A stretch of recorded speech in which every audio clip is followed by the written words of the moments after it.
Hello, and welcome to Jamaicans.com. I am your host, Deborah Johnson. Let's talk nutrition with Deborah. We are a few minutes late. Please forgive us. Labor Day, guys, Labor Day. So had to get outside and do a little bit of funning. But now I'm back and ready to go today. So we are talking about mental health and nutrition, right? So what does mental health have to do with nutrition? I'm going to be covering that topic today. So first, let me say a huge thank you to Jamaicans.com for having me on this platform. I'm truly happy to be here. Just a little bit about me. I am a nutritionist. I have a master's degree in nutrition.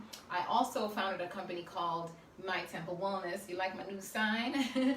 My Temple Wellness, which is based on a scripture that says, don't you know your body is a temple of the Holy Spirit?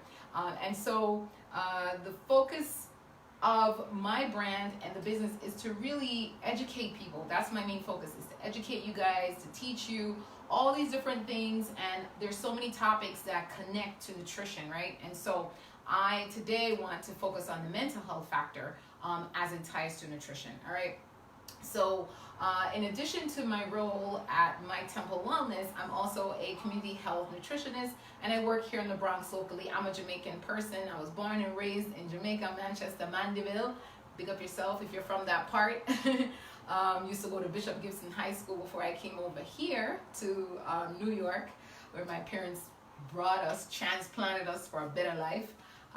And so, yeah, I mean, I'm excited to be on here because I really care about my folks, my people, my Jamaicans. I care about everybody, but I really want to, I'm happy to be on this platform specifically because I'm addressing my family, my people, my Jamaicans, and Caribbean. I don't want to leave out the other Caribbean people within the massive. So let me know where you guys are coming in from. I see Elaine Clark is on. Hi Elaine, thank you for watching. Let me know as you come in, and please share this with other people so that they know that we are on here. The topic, like I said tonight, is mental health and nutrition. And I want you to get some pen and paper if you haven't already. A lot of times when you come on my show, good evening, I should get my glasses because I can't see you guys. Give me a second. I'm going to get my glasses because I can't see the post. I'll be right back.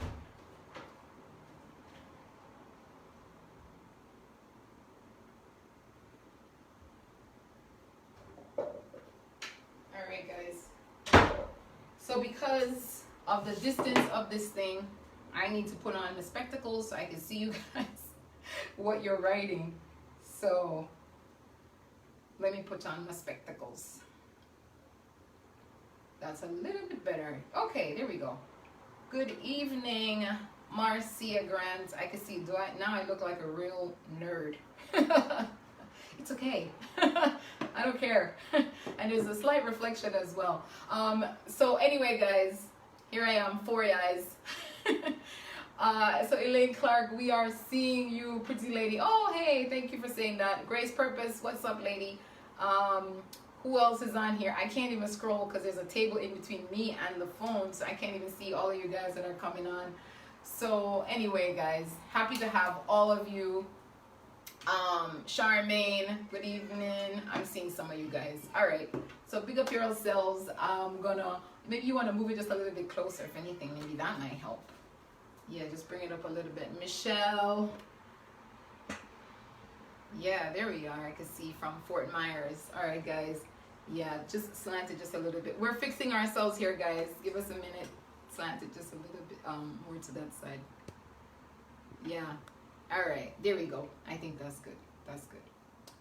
All right. So we are talking this evening about, I hope I did all the housekeeping stuff already. You guys know, like I said, I'm a nutritionist, plant-based mostly. So most of the things I talk to you guys about on this channel is specifically going to always link us back to plant-based, because plant-based foods are really essential for our body to do optimal function, right? So this evening we're going to talk about mental health and the effects on our nutrition and the effects on mental health. All right, so what is mental health?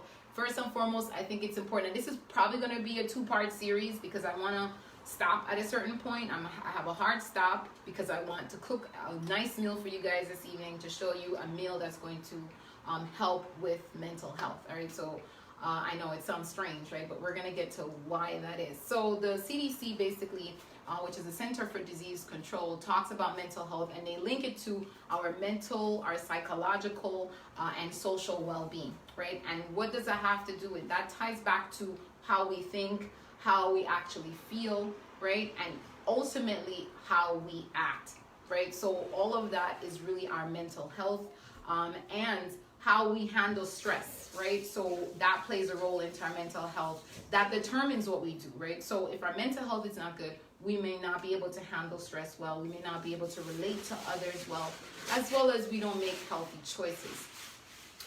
Kathy Thompson, welcome.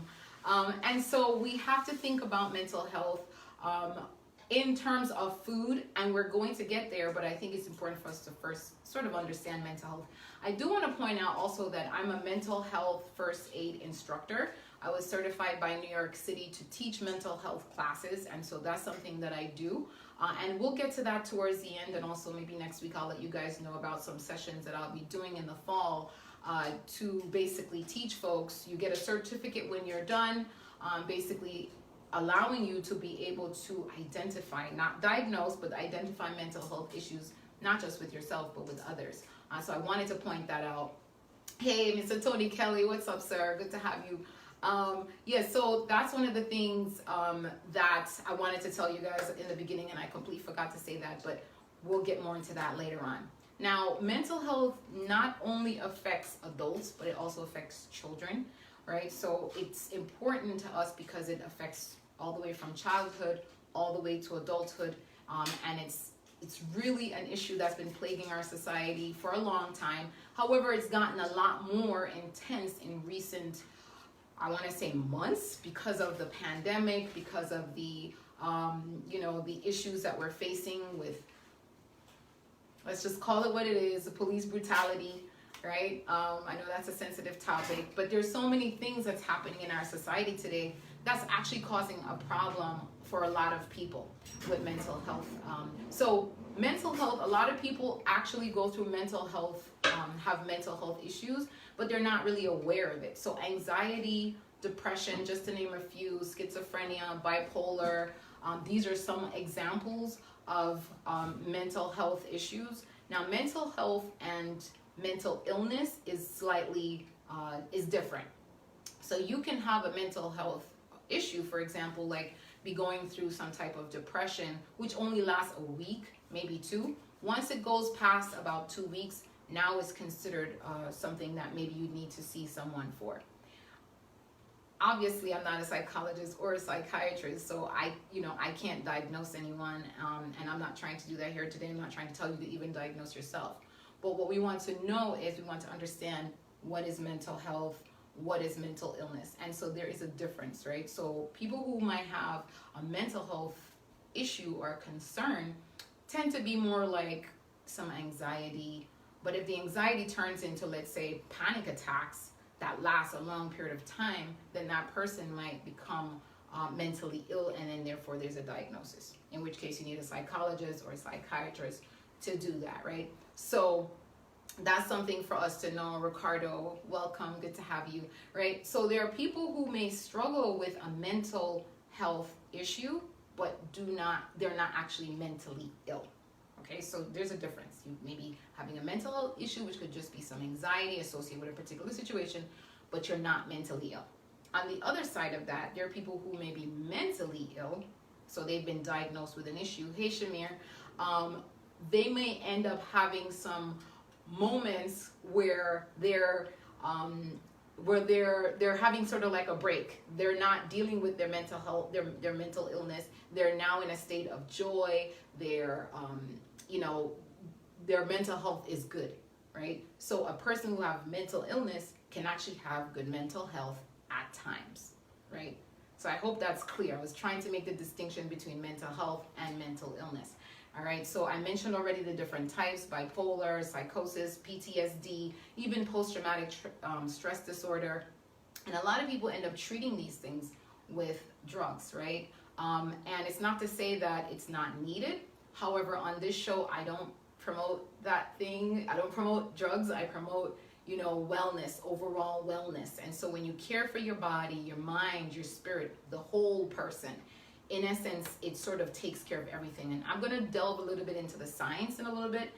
But for now, I want you to kind of just understand what is mental health. All right, now I want to talk a little bit about the stigma around mental health, and that is such a huge thing in the Black community, in the Caribbean community, and I really want to implore you guys this evening, if you don't walk away with anything else for the rest of the evening, I want you to walk away with something, and that is for us to take this word somewhat out of our vocabulary. You know that word crazy? You know that thing that people say in Jamaica, mad, sick, head no good? You ever heard of that? The person has some type of issue, right? Or you dismiss someone because you consider them to be crazy.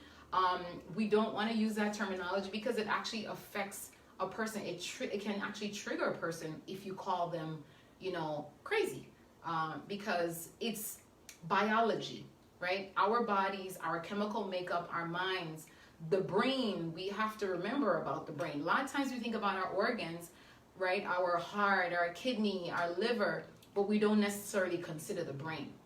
We have to consider the brain. We have to spend some time to think about what truly affects the brain, right? So we cannot dismiss folks and say, oh, they're crazy, right? Because the person could really be going through a particular situation. I myself have had a panic attack, right? It didn't last a long period of time, but I had to go get it checked because at the time when I had the panic attack, I actually thought I was dying because it feels like you're having a heart attack. Right? And so you have to be sensitive with people who are might be having some mental health issues. And I want to know from you guys,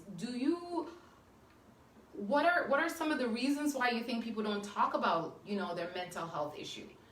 What are some of the stigmas that you think are associated? And I would love to see your comments. If you guys could share some of your comments. What are some of the reasons that you think people are afraid to share that they might have had some mental health issue? Remember, not mental illness, right? Because mental illness, like I said before, is when a person has been diagnosed really with an issue, right? So you have to think about that, right? So have you thought about that? The stigma, why we don't get help, why we don't go to therapists, why we don't have conversations around this in our community? I want to hear from you guys. I'm waiting to see a couple people tell me what are some of the reasons why people don't talk about mental health. Are there reasons? All right, someone says, and again, it's scrolling up, we're still ignorant about mental health and mental illness. A taboo and stigma is still prevalent in 2020. Yes, completely. We are still scared about it. We don't know enough about it. And that's why we have to sort of understand insecurities, says Carrick. Yes, a lot of people are insecure about their situation. I think it's due to a lack of understanding. That's true. And that was said by, I think that was, I forgot the name of the person, it went up so fast. Alita said stigma. Yeah, so the stigma is really the problem. We are having a lot of stigma around it, but then could be their culture. Yes, Charmaine, it's definitely a culture thing, I find a lot of times, because when you look at the statistics, keep it in the family mentally. Yeah, when you look at the statistics, a lot of Caucasians or white folks, they tend to, they do struggle with mental health issues, but they actually talk about it. They go to therapists. The fear of being rejected by society, says Michelle. Yes, right? Because once you are labeled, again, as that word that we're saying not to use, crazy, people sort of stay away from you, right? Definitely cultural. Yeah, so a lot of us were told, keep your business to yourself, stop telling people your business, don't share. And it's very important for us to be able to even talk, because that actually helps. Many of us tend to sweep it under the carpet. Yes. Could be seen as weak, says Althea Blake. Yeah. Guys, all of these are great. It's so true. Fear, very good one. A lot of people have fear. And so that's the thing. A lot of us, right, we're told to keep it under the carpet, sweep it under the rug. We don't want to treat it. Now, a lot of people who may say, let's say a person comes to you and say, hey, I found out that I had a heart condition, or I have, the C word, or cancer, whatever it is, right? We don't look at them, we don't treat them, in a terrible way. We don't, avoid them or make them feel bad about it. In actuality, we pray for them. We try to comfort them, right? We call and check on them. Hey, how are you doing this week? Are you feeling any better? That's what we tend to do when a person is, let's say, suffering from something more physical that you can actually see. However, mental health affects so much more people than we know. And it's actually one of the main causes for disability. So a lot of people are disabled because of mental health issues. So the fact that community mental health is a great path to wellness in the individual and the community as a whole. Yes, I think that's, oh man, the name is I can't see the name. Okay, now I'm getting a phone to borrow here. That's Kathy Thompson. Yeah, so that's the thing. I'm seeing a lot of great comments by all of you guys. Thank you so much for participating. Share this on your page as well, because we're going to get into some of what it is that we can do. So I want to say, in terms of the word crazy, we want to avoid that. We want to have sympathy. We want to be kind. We want to be understanding. We want you guys to understand that that's a trigger. Okay, so keep that in mind. Do not say that word to people, especially if you know that they are having an issue. It's better for you to speak with them. It's better for you to find a way. And like I said, the class that I teach, which I'm going to be doing virtual classes, will actually give you the tools on how you can speak to a person about this. And so if you're interested, just leave a comment and I'll include you guys. But I'll be doing a flyer. I'll be sharing the dates very soon. I'm working on it right now, so you guys will know when I'm teaching those classes virtually. And it'll be done via Zoom, so you just come on in the class and we'll talk about it. So if anyone out there who's listening to me, yes, words hurt and they do trigger. Yeah, words hurt. And it's one of the biggest things that we tend to think is, physical. Now, obviously, physical can hurt, but the emotional aspect of a person, because a lot of people just don't share. A lot of people just suffer in silence, right? And that's what a lot of folks in our community, in the Black community, in the Caribbean community, that's what we do. We suffer in silence. Nobody knows that we're going through trauma. Nobody knows that we're stressing. And trauma is real. Like Alita just says, trauma is very real. And that leads me to what are the causes, right? Those are some of the causes. That's one of the causes, actually, of mental health issues, right? So trauma could be an issue, right? Whether it be head trauma, right? That's one of the reasons why we see that mental health. And trauma can come from things like being sexually abused, right? Another thing we don't discuss a lot. I'm not going to really get into that right now. Could you switch that for me? So apparently 41% of Jamaicans suffers from borderline disorders, personality disorder. Yes, Dr. Freddie, I'll check that out. Now, I did try to look a little bit into what's going on in our country, in our little island, and I do see that there's about maybe 10% of the population, and that was an old report, so I know maybe that number has changed.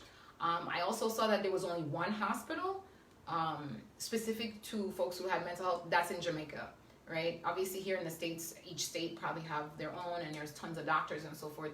So it's not something that I would say we even take seriously when it comes to mental health. We just label people. We see them on the street, or we see them going through their issue, and we just label them generational trauma. You guys are great this evening. I love the feedback. Yes, generational trauma is one of the issues. People have inherited issues. So not only do you have like a generational trauma that you might have inherited from a situation that has happened, but there can be a genetic imbalance, right? So you have not genetic imbalance, chemical imbalance that you inherited, right, from genes. So that's one of the things that actually cause folks to have mental health issues. You might have inherited some chemical imbalance. If a person has ongoing medical issues, and that's why if you see someone who might have been suffering, who may be suffering with cancer, all these other diseases over a long period of time, it's great for us to check in on them, because they're dealing with a lot. The fear of death and the fear of what's happening to them is very real. So people who have not just trauma, whether they've been in a car accident or they were sexually abused, but people who have trauma from being ill, because that takes a whole toll on you. I know when I was told that I had a lump in my breast, even though it wasn't cancerous, I was like hit with a ton of bricks, and instantly I felt scared. I was afraid.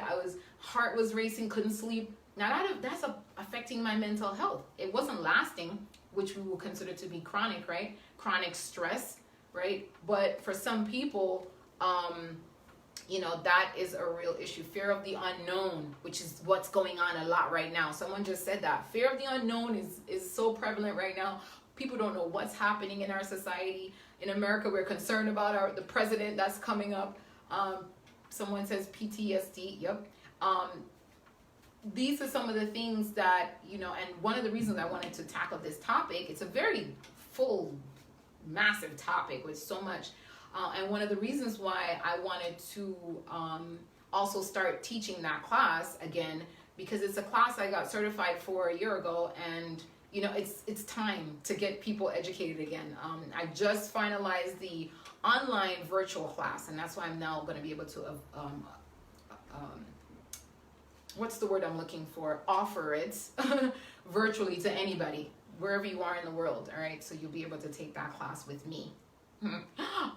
Anyway, guys, so yeah, those are some of the reasons why people deal with mental health issues: alcohol, drugs.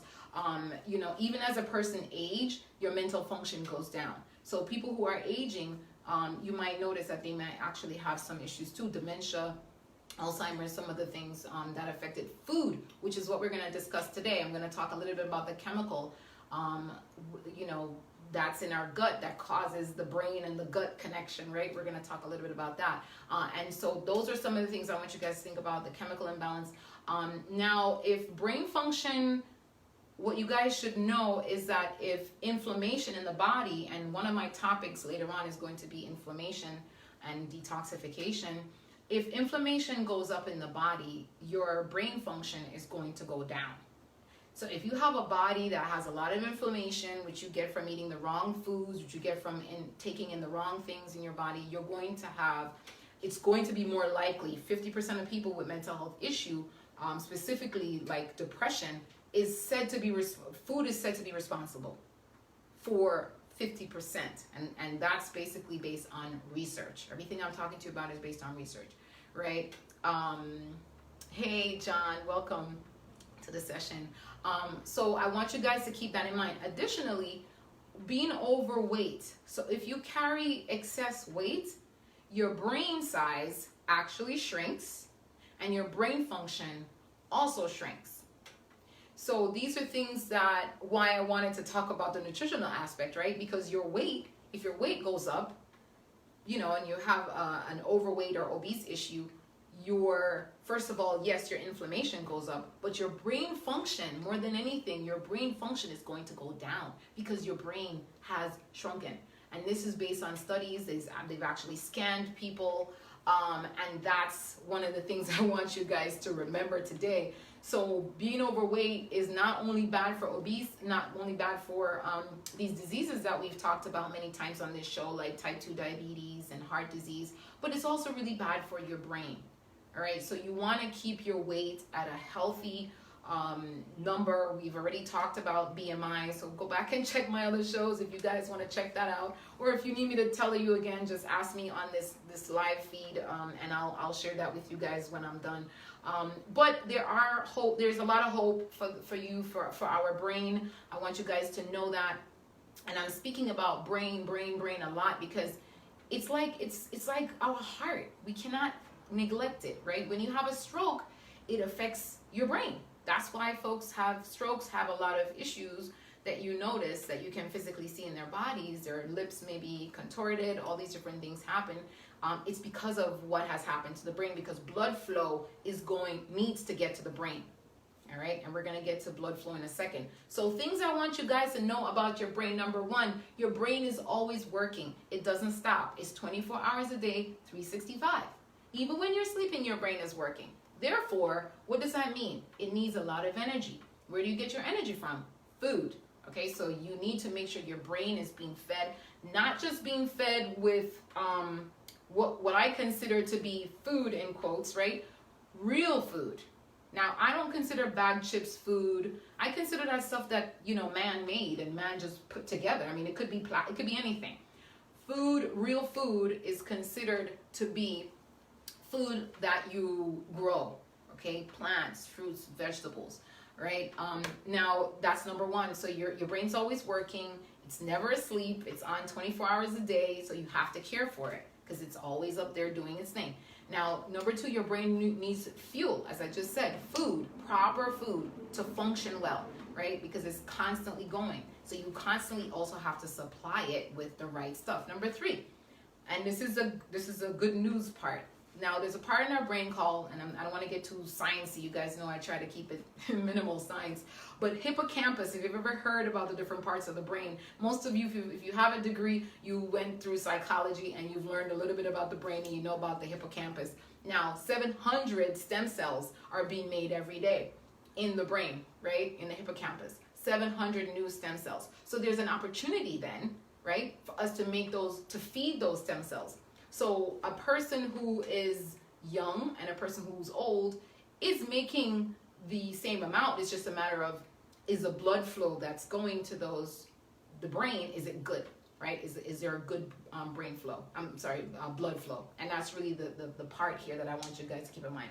So the stem cells is always new stem cells coming every day, daily, right? So that's a good thing. So that's positive. That's number three. Number four, so anything that damages your blood flow is going to damage your brain. And that's why I was talking to you about the blood flow. So in men, for example, men who have erectile dysfunction, they tend to, I generally don't hit those topics, but let's cover that.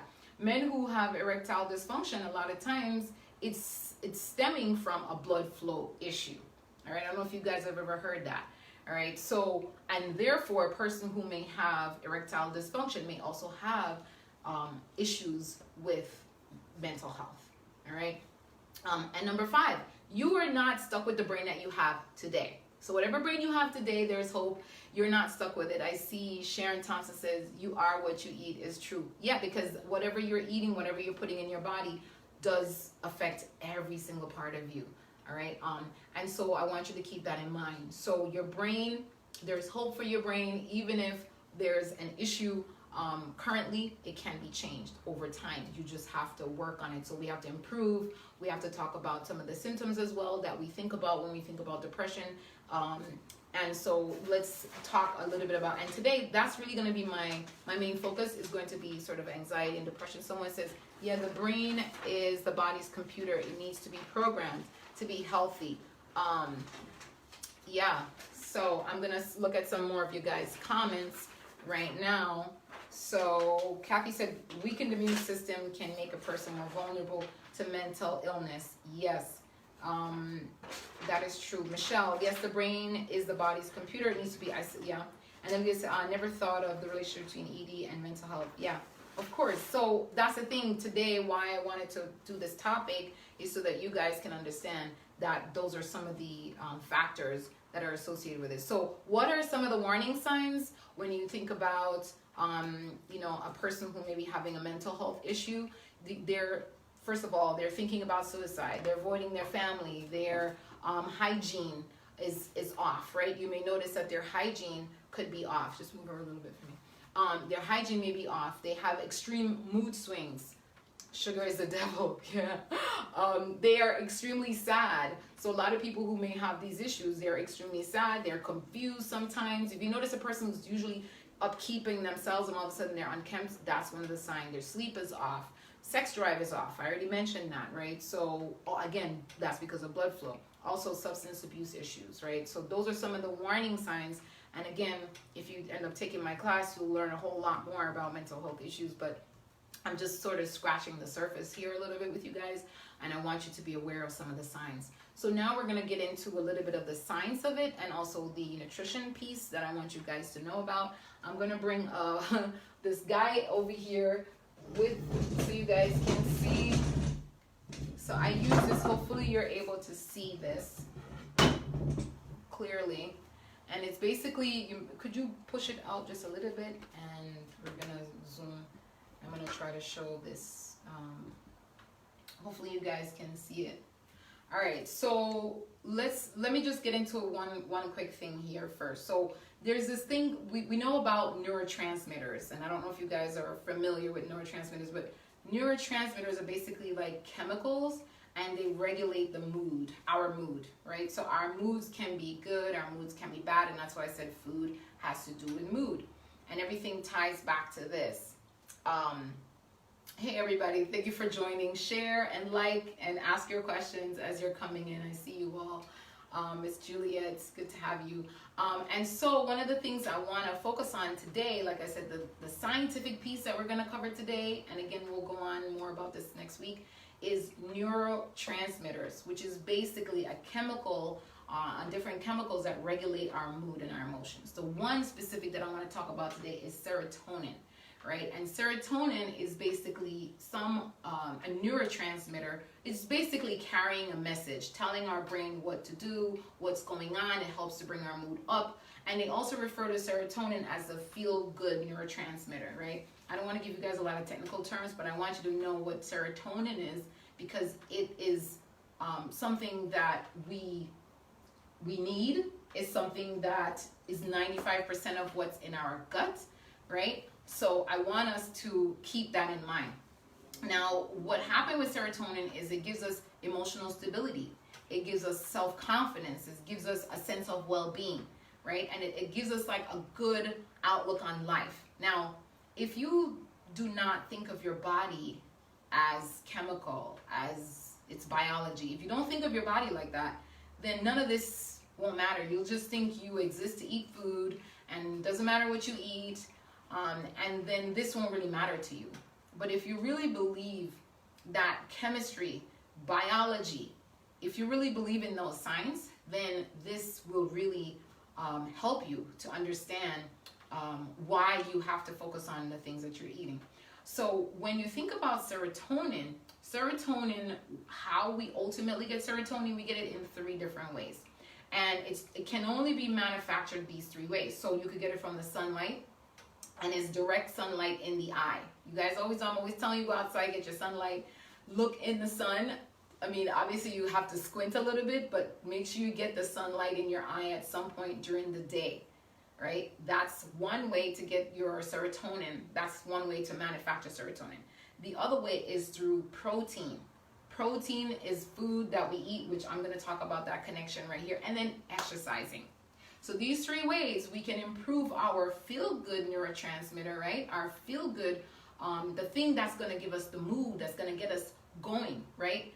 And then there are things that mess it up. There are things that can stress our bodies, and that include, of course, genetics. So if we inherited something, that's not good. Our diet is not sufficient if we're not getting the right minerals and vitamins, if we're not exercising, if we have high anxiety, if we're eating artificial sugars, environmental stressors, right? Living in certain areas where you're impacted by the environment around you, that also causes an issue with your serotonin. And chronic stress. So if you are always stressed out, is going to mess up your serotonin, your brain, all of that's going to be messed up. So the solution, we're going to talk about, this is the part that I want you guys to get to right here. So amino acids, if you guys are not aware, amino acids can be found, is basically what is protein, right? So if you can see this, it says protein, and it's amino acid. And what happens is when we intake the protein, which is basically converted to amino acid, it forms this thing called tryptophan. And this is why this is why I put this together, because I kind of want you guys to get the science behind it, because it really will help. Hopefully, I'm going to go as slow as I can. But when you eat protein, it turns into tryptophan. It gets merged with this other thing, which you don't need to worry about that, which is 5-HTP. Don't worry about that. But this ultimately brings you to serotonin and also melatonin, which is good for sleep, right? Now, this is what I want to focus on. The serotonin, which is a feel-good neurotransmitter, connects to our gut. 95% of this hormone is basically, it links to our gut, right? And so our gut microbiome, which is considered our second brain, we need to care for it. So every food that you eat, all the meals that you're eating, obviously I can tell you if you're eating walnuts, if you're eating Brussels sprouts, those are the foods that's going to actually help your brain, right? But your gut needs to be good. If you heal your gut, you're going to heal any type of these depression issues and mental issues that we have, right? So tryptophan is essential, which means we don't make it. So you have to eat it. You have to get it from your food.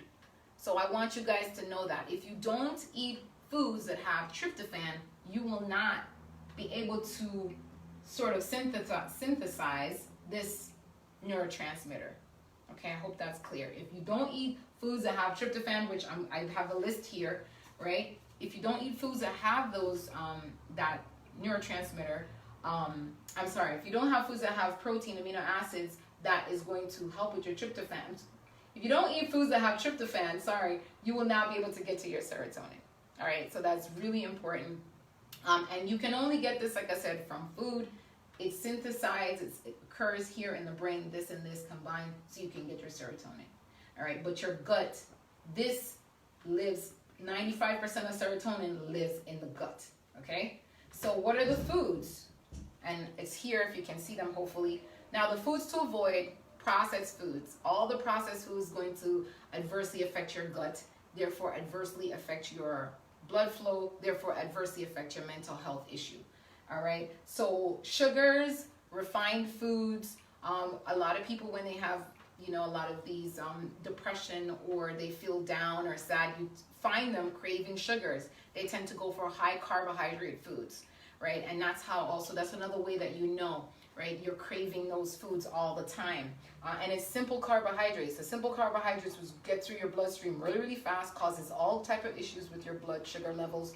It's not good for you, and also it's messing up your mental health, all right? So you want to avoid processed food, refined foods, refined sugars, which are the carbohydrates. You want to incorporate leafy greens, dark leafy greens, healthy grains, things like Brussels sprouts, broccoli. We're going to have some broccoli this evening. Fermented foods like kimchi. There's a whole list of fermented foods. Nuts and seeds. Salmon, if you're eating fish, that's another good way to get your some of this tryptophan. Nuts and seeds, I mentioned walnuts, and you're trying to basically get a rainbow color of foods on your plate. So eating the rainbow, which I've always said that, eating the rainbow, because ultimately this is what you're trying to fix. If you can fix your gut, your brain will be good, your blood flow will be good. So it all comes down to your gut microbiome, which is considered to be your second brain. I want to highlight that. This is your second brain, guys, right here, okay? All of this, even from your trachea all the way down, all right? So you have to focus on that. Other things you can do, guys: exercise, you can sleep, make sure you're getting B12, you're getting vitamin D. You are also connecting with family. I'm just getting this out of the way. Give me a second. These are some of the things that you need to do when you're thinking about your stresses, the things that are causing you to have this, whether it be mild depression or extreme. Now, before I go on, I want you guys to know that if you happen to have an issue, it's good for you to speak to someone, whether it's a pastor, a friend, a community, right? You want to seek to speak to someone. That's very important. Talk it out, because sometimes just talking is enough, especially if it's a mild issue. Obviously, if it's an extreme issue, where it's something like bipolar, or which we won't know because we're not diagnosing, you need to speak to someone in order for them to let you know if it's something along those lines. Now, a lot of doctors are proving that they can actually, instead of using drugs, because what happened is the amino acid that's found in food, right? So what I just told you guys about the protein and the amino acid, that stuff that they're finding in food, they're actually trying to mimic that in antidepressants. So I wanted to point that out. So the foods you're eating has the stuff in it, but they're creating the drugs, right, to mimic those foods. All right, so food is the best way. Obviously, if you can get this tryptophan from your food, it's going to be better than you trying to take antidepressants, right? And it's not to say you don't need them. It's to say it's always good to try this approach, I would say, especially if you're having anxiety and you feel depressed and all that. It's always good to try to address it a bit first with the diet and foods that you're eating, exercising, speak to your family. Don't be afraid. It's okay. A lot of people, like I said, I told my own story, panic attacks. And I had one some years ago. So you want to make sure that you're looking into it. You're not ignoring it. It's very important that we deal with that. I can get a little bit more into it next time with you guys. We'll delve a little bit more. I wanted to kind of get most of this stuff out today. Yeah, but make sure you're getting your vitamin D, you're exercising, and if you do have to take the medicine, combine it with the food, right? And then see how you feel, all right? But food and mental health does connect. I will give you guys a lot more information next week on that. I'm going to delve a little bit more in next week. But right now, I want to switch gears. I want to see if you guys have any questions so far. So I'm going to read through some of your comments and see if there's any questions here. So if you're eating a diet, I see Kathy Thompson saying eating a diet that's high in protein increases the risk of kidney stones. I manufacture kidney stones. So when I'm talking about protein, the protein I'm speaking about are some of the proteins that I mentioned here. So there's a lot of protein that can be found in beans. So I'm not referring to the proteins that you find out of red meat and stuff like that. I'm referring to specifically the proteins such as quinoa has protein. We're going to be using that this evening. There's other forms of protein, not red meat, okay? So that's one thing I want you guys to remember. Eat the rainbow, Michelle. When you say your gut, are you referring to the small and large intestine? The entire thing, right? All your gut, this entire, so from here all the way down, all of this is basically our intestines, right? Not our intestines, our gut, and it needs to be healthy. So all of it needs to be healthy, right? It's all connected. And if you were to stretch it out, it's about 25 feet altogether. But because it's all curled up, right? And that's why we have to make sure that what we're eating, we're able also to flush it out with good fiber. So fiber is important to push anything out that's not supposed to be there. All right, so because the intestine is quite long, right? Combined small and large is 25 feet. All right. Find foods that contain tryptophan, which will synthesize serotonin, a beneficial hormone for your gut, your second brain. Okay, she was just repeating what I wrote. You can please move the board to your left. Oh, I'm sorry. All right, guys. I'll do a infographic for you guys, and I'll send it. I'll post it up on my page. I heard that chlorella and cilantro help. Yes. So today, that's one of the things we're using, Grace Purpose. We have some cilantro. Also cleanse the body of the toxins, right? I'm gonna turn the stove on so we're gonna get going. Yes. Okay. All right, guys. Should meat be totally eliminated so as to have better health? That's easy. If you ask me as a plant-based nutritionist, I'm gonna tell you yes. Okay. For blood flow, I take wheatgrass and cayenne pepper. That's from John. I can't say your last name. Lupadier. Yes, that's good. Marcia, what can you do to improve your brain activity because my scalp is always dry and flaky? That's topical. So for topical, I mean, I would suggest castor oil. And I'll suggest a brand next time you guys are on. I use a great Bell Essentials. I'm gonna give her a shout out. Bell Essentials, great. She has a website, great castor oil. All natural. All right, guys, so we're gonna get into our next segment here. I'm gonna start the cooking portion of our lesson for today. I want to encourage you, the foods I'm using today, if you have questions, let me know. I'll put together an infographic which will basically summarize most of what I've said here today so you guys can have it. So I have got some amazing, we're switching over because we don't have a lot of time. I'm switching over to the next portion, and if the camera goes down just a little bit, you guys will be able to see that we have some delicious things here on my board. All right, so we have peppers, broccoli, which we talked about before, has tryptophan. This is some shredded, minced, basically small of cabbage, more peppers. We do have some olives here, garlic, and onions. All right, and so what we're basically going to be making today is a quinoa salad. And also what I want to do is to put a little bit of, so I'm going to pull this over into the view of you guys so you'll be able to see better.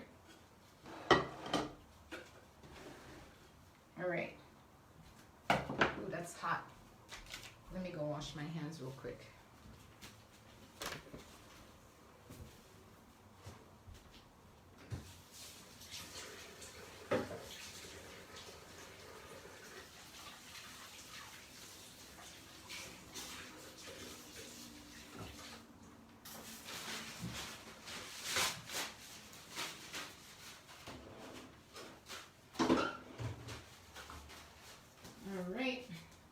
You already have a board over there. All right, so where are you guys calling in from? Let me know where you guys are watching me from. So what I have today, guys, I'm going to be making some, you can pull the camera up just a little bit more. Yeah, I'm going to be making some, no, pull up. Sorry. Yeah. I'm going to be making some sprouted tofu, organic tofu, which is going to go on our salad. All right, so I'm just going to slice that and get it on the stove while we make our salad. All right, so I'm going to just slice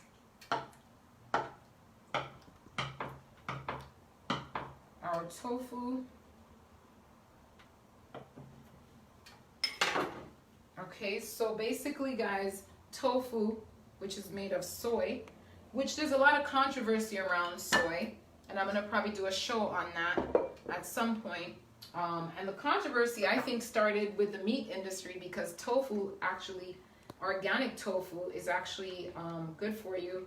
Not all soy is GMO, and that's the other thing, right? I'll need a like something to hold this.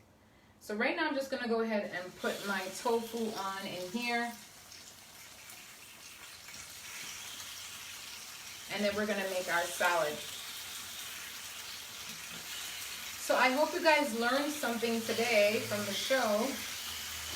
If you did, you can just write what it is, something you learned today for the first time, and something you did not know.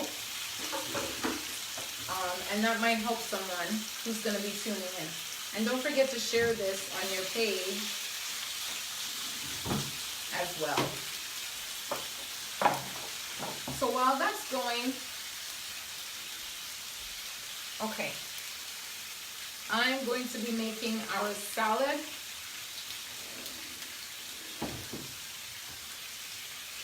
So our salad today, like I said before, is a quinoa salad.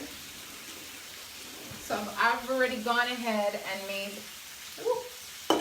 hot. I've already gone ahead and made the quinoa. That's what I was looking for. Actually, I don't need that right now. It's fine. I do need a spoon.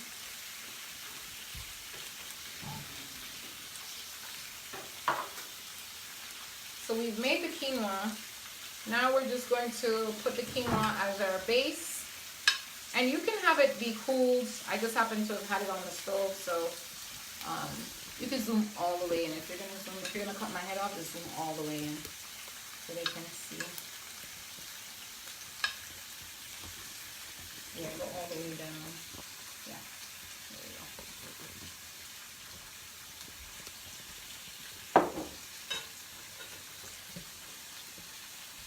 go. Okay, so like I said before, a lot of these foods have the tryptophan in them, but also other good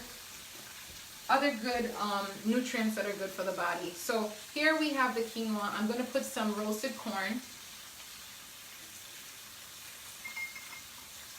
And this is basically my version, my quinoa salad that I like to make. The tofu is cooking right now. And we're just going to go ahead and dump everything in. So we're going to dump our cabbage in. And remember, you're eating the rainbow. When you eat the rainbow, you're getting all the essential nutrients that your body needs. Vitamin K, vitamin C, vitamin D is one of the main ones you can't really get from food, but you can get it from mushrooms if you eat mushrooms. So I'm just going ahead and I'm dumping everything in here. All my peppers, lots of red peppers, which is jam-packed with vitamin C. And guys, eating a variety of foods. Now, Grace Purpose mentioned earlier that cilantro is one of the herbs that's good for detoxifying the body, and we have that right here. So we're going to put some cilantro in there as well. And don't be shy with all these good ingredients, right? And I found these this weekend at a farmer's market. These are baby cucumbers, all right? So if you look at them, they look like this, right? And I basically just slice them open so you can have a look at the inside. Hopefully you can see it. All right, but we're gonna dump that in there as well. And why did I do that? I wanted to buy these foods. Anytime I see food I rarely see, I get them. And that's really because I want to make sure that I'm incorporating a good variety of foods. Now remember the gut, as we were talking about the gut before, right? These are foods that the gut loves, all right? All of these foods, and if you notice, everything is basically raw, except for the corn, all right? Except for the corn, everything else is raw. Now, whatever you like, you can put in there. I have some olives here. I'm gonna dump that in there as well. Bigger.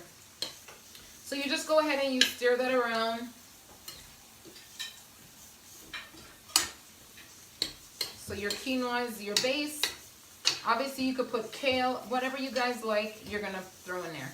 So this has onions, corns, baby cucumbers, broccoli. I always put broccoli. Broccoli raw is better for you than broccoli cooked. Some vegetables provide different nutrients when they're cooked over others. All right, so with that, I'm going to do our dressing. You guys know I like to make my own dressing, so I'm going to be doing a simple dressing with lots of garlic, some lemon, and olive oil. All right, so let's just go ahead and do that real quick. And I'm going to check on my tofu. Looks like I might need to turn the stove up just a little bit. And I get the extra firm tofu. And like I said, organic is a good option. I'll probably do a show on soy because it's such a controversial topic that I can't cover it in one sentence or two sentences. We'll need to delve in. So while that's cooking, I'm going to make my dressing real quick. All right, so let's go ahead and get a little bit of lemon juice. Oh, this lemon is really, okay, I'm getting something out of it. We just want a little bit of lemon. We don't need a lot. And I'm not going to season the entire thing. Remember when you're making your salads, what you could do is you make this and you store it.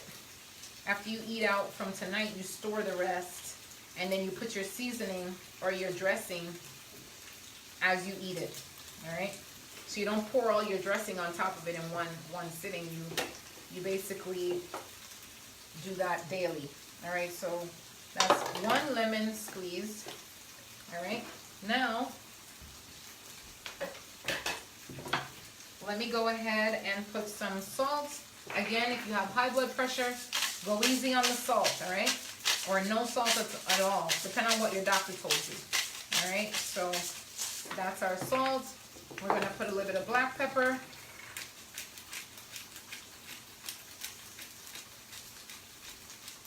All right, and we're gonna throw in some olive oil.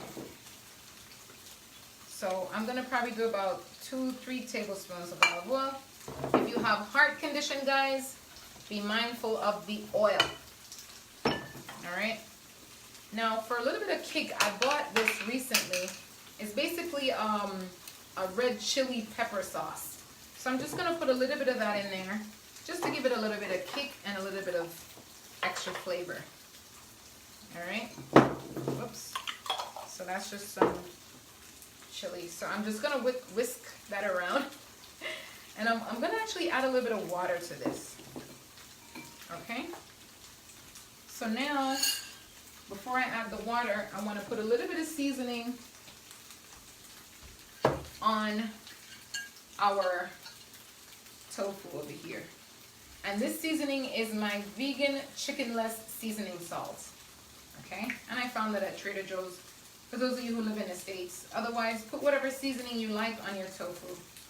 Okay, and I also use this coconut liquid aminos, and that's just basically another way of giving it a little bit of flavor as well.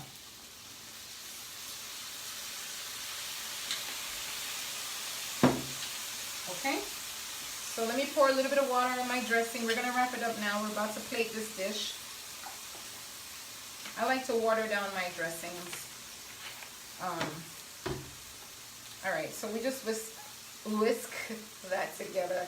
Again, garlic, salt, pepper, lemon juice, and olive oil. And then I also put a little bit of that spicy pepper. All right, so now let's go ahead and plate this. All right, so we have our plate, guys. I'm going to plate. Okay.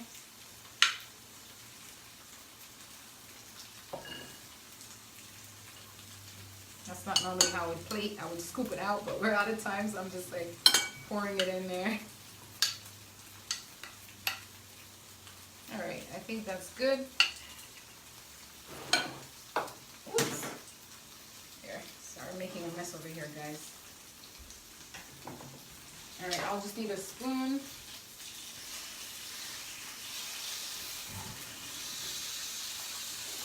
So we're finishing up. Okay. My tofu is cooking on high, so they're pretty much done. And I'm just using a grill pan, just so I can get a little bit of lines in them. All right, so let's go ahead and put a little bit of our sauce. I want to make sure I get the garlic and all of that. And the fresh garlic is also very good. It's a prebiotic, which helps with the gut, okay? So all of this is good for your gut. That's why we're making this meal this evening. All right, so we're going to put the tofu on top. I'm going to taste, and then we're going to say goodnight.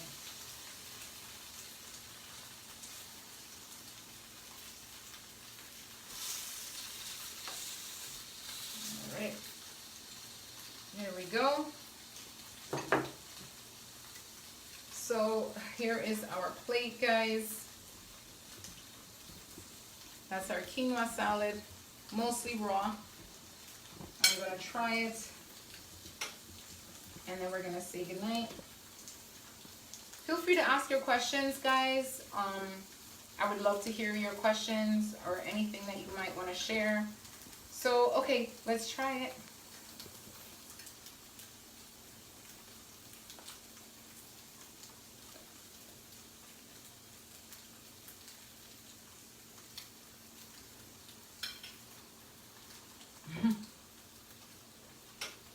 It's very good. One thing you should know, when you're eating this way, plant-based, this plate could be jam-packed and it's not going to adversely affect you, versus if this plate was jam-packed with tons of meat and all of that. So when you eat veggies, you gain as much as you like. All right, this is healthy grains. The broccoli is great, has tryptophan. Nothing here is processed except for the soy, but it's organic, and it's a form of protein as well. So this is good protein. Very healthy plate, guys. I'm going to check your comments out and comments on your comments and your questions. I hope you enjoyed the show. It was a very difficult topic to tackle, but I wanted to tackle it anyhow. So I hope you guys learned something. Next week, I'll see if I have more to share on it. There is still a lot more that we can share, but I want you guys to share this. I want you to like it, and again, tell everyone you know about the show. We're on Nutrition every Mondays at 6 p.m. And the goal is to educate you all, so the more you know, the better, the more healthier you'll be, because we want to live long lives so we can live out our purpose. We can be with our families. All right, so I'm going to run because time is up, and I will see you guys all next time. Again, beautiful meal here. Please make it and let me know what you guys think. And again, put whatever you want in that quinoa salad. It's your quinoa salad. You can follow some of what I did, but do whatever you want and make it delicious for you. All right, guys. I'll see you all next Sunday. Until then, walk good and eat your veggies. All right, eat your veggies. All right, I'll see you guys later. Enjoy your Monday night and the rest of your Labor Day, right? Happy Labor Day, guys.